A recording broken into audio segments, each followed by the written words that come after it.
नमस्कार प्यारे बच्चों, आज हम पढ़ेंगे प्रश्नावली 3.1। इसका पढ़ेंगे क्वेश्चन नंबर 2। अनुपातों A1/A2, B1/B2 और C1/C2 की तुलना कर ज्ञात कीजिए कि निम्न समीकरण युग्म द्वारा निरूपित रेखाएं एक बिंदु पर प्रतिच्छेद करती है या समांतर है अथवा समपाती है। इसमें आपको A1/A2, B1/B2 और C1/C2 के बीच में तुलना करनी है और उसके बाद में बताना है कि इसके अनुसार रेखाएं प्रतिच्छेद करेगी या समांतर है या समपाती है।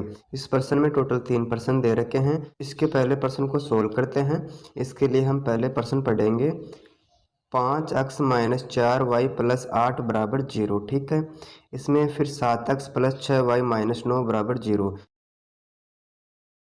इसमें आपके दो समीकरण हैं, इनके बीच में तुलना करनी है। ठीक है, इसके लिए पहले आपको A1 का मान चाहिए और A2 का मान चाहिए। ठीक है, इसमें A1 का मान कितना है 5। इसके बाद में आपको देखना है A2 का मान कितना है 7। ठीक है, इतना करने के बाद में आपको फिर देखना है B1 का मान कितना है। इसमें B1 का मान है -4, हम कर देंगे -4। इसके बाद में करना है B2 का मान, और जो B2 का मान होगा वो दूसरे समीकरण से होगा। इसमें कितना है 6। ठीक है, इसके बाद में आपको देखना C1 का मान। इसमें C1 का मान 8 यानी अचर पद हो जाएगा, और C2 का मान कितना है -9। इस प्रकार हमने देख लिया A1 का मान 5 है, A2 का मान 7 है, फिर B1 का मान -4 है, फिर B2 का मान 6 है। इसके बाद में C1 का मान 8 और C2 का मान कितना है -9। अब इनके बीच में तुलना करनी है, और वो कैसे करनी है तुलना हम यहाँ पर देखते हैं। A1/A2 हम ऐसे लिखेंगे पहले। इसके लिए आपको A1 का मान चाहिए, और A1 का मान कितना हमारे पास में 5 है। ठीक है, इसके बाद में A2 का मान देखना है। A2 का मान कितना है 7। इस प्रकार इसका मान हो गया 5/7। इसके बाद में हम देखेंगे B1/B2, यानी हमें B1 का मान देखना है। इसमें B1 का मान कितना है -4। ठीक है, इसके बाद में देखना है B2 का मान।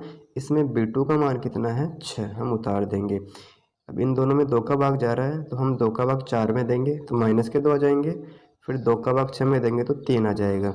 इस प्रकार इसका मान आ जाएगा -2/3। ठीक है, इसके बाद में देखना C1/C2, हम यहाँ लिखते हैं C1/C2। इसके लिए C1 का मान कितना है 8/9। ठीक है, ये इतना करने के बाद में आपको इनके बीच में तुलना करनी है।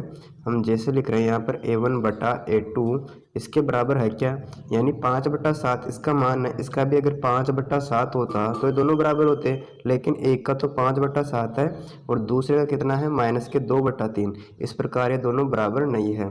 मैं यहाँ पर लिख रहा हूँ B1/B2, ये इसके बराबर नहीं है।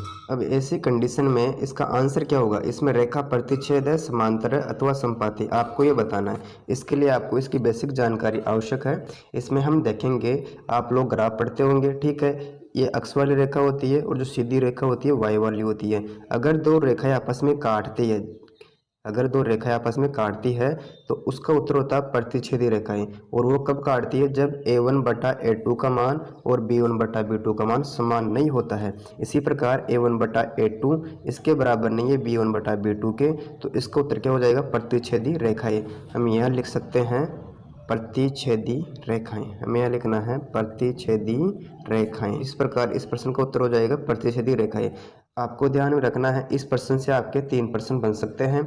आपसे यह भी पूछ सकता है इसमें कौन सा हल है, तो आप उत्तर बताओगे इसमें संगत हल है, प्रतिच्छेदी रेखाएं हैं और अद्वितीय हल है। ठीक है, अगर A1/A2 और B1/B2 बराबर नहीं हो।